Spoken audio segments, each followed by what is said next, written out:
सुधागड तालुक्यात माती, डबर, जांभा दगड यांची गेली कित्येक महिन्यांपासून बेकायदेशीर उत्खनन होत असून नाममात्र स्वामित्व धन काढून हजारो रुपयांचा महसूल बुडविला जात आहे। याबाबत तहसीलदार मंडळ अधिकारी तलाठी यांच्या निदर्शनास आणून देखील याकडे जाणीवपूर्वक दुर्लक्ष केले जात आहे। त्यामुळे महसूल अधिकाऱ्यांच्या विरोधात ज्येष्ठ पत्रकार सुधागड प्रेस क्लबचे कार्याध्यक्ष रवींद्रनाथ ओव्हाळ यांनी सोमवार 11 मार्चपासून पाली तहसील कार्यालय येथे आमरण उपोषण सुरू केले आहे।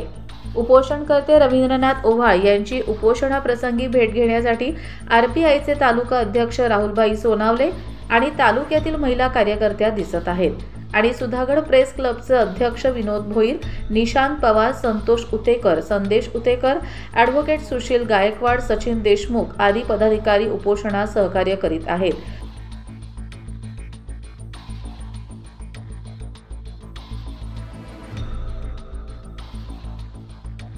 कर्जत लाईव्हसाठी विनोद भोईर, सुधागड, पाली।